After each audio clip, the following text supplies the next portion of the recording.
घटना 21 जनवरी 1918 की है। वह भयावह रात थी। आकाश में पूर्णिमा का चांद घने काले बादलों में छिप गया था। चारों तरफ सन्नाटा बिखरा हुआ था। कभी थोड़ी देर के लिए चांद बादलों की ओर से निकलता तो दूर दूर तक फैला शांत समुद्र रोम रोम सिहर जाता। प्रथम विश्व युद्ध के दिन थे तथा इंग्लिश चैनल में एक जर्मन पनडुब्बी ब्रिटिश जलपोतों की घात में घूम रही थी। उस पूर्णिमा की रात वह कुछ ही देर हुए समुद्र के भीतर से ऊपर आई। समुद्र सतह का हाल देखने के लिए एक जर्मन पनडुब्बी का अफसर कार्ल इरखमान डेक पर आया।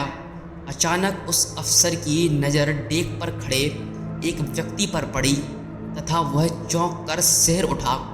पनडुब्बी तो अभी अभी ऊपर आई थी, इसीलिए डेक पर किसी के पहुंचने का सवाल नहीं उठता। फिर डेक पर आने का द्वार तो उसी ने खोला था। तब फिर पनडुब्बी के डेक पर कौन है? उसने चिल्लाकर पूछा, तुम कौन हो? वहाँ क्या कर रहे हो? उस व्यक्ति ने मुड़कर अफसर की ओर देखा। चांद के धुंधले प्रकाश में अफसर को उस व्यक्ति का चेहरा जाना पहचाना लगा। उसने दिमाग पर जोर देकर उसका नाम याद करना चाहा। पल भर बाद उसे नाम याद आया, पर उसके साथ ही उसे लगा जैसे वह गस खाकर गिर पड़ेगा।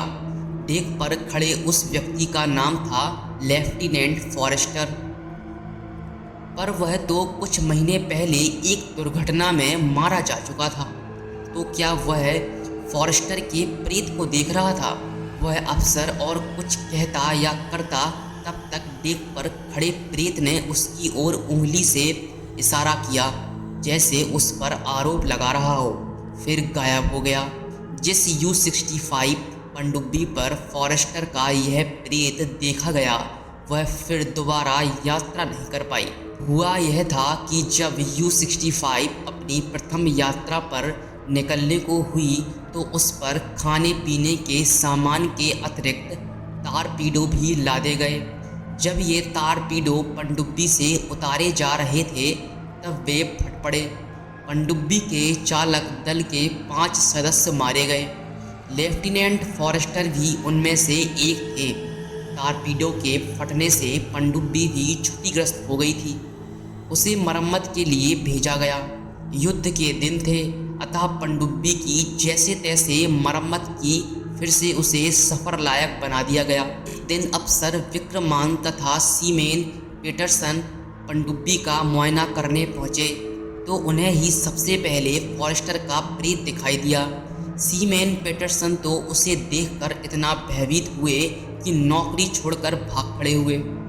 जल्द ही यह खबर जंगल में आग की तरह फैल गई कि पनडुब्बी में फॉरेस्टर तथा उसके साथ मृत अन्य 4 लोगों के प्रेत भी हैं तथा अब उस पर यात्रा करना खतरे से खाली नहीं। एक पादरी को बुलाकर पनडुब्बी को प्रेत बाधा से मुक्त किया गया, परंतु लोगों के मन में फॉरेस्टर तथा उसके साथियों के प्रेत का आतंक बना ही रहा। बाद की घटना में यह सिद्ध भी किया गया कि यह भय गलत नहीं था। पनडुब्बी के सवार प्रायः सभी लोगों को अकाल मृत्यु का शिकार होना पड़ा।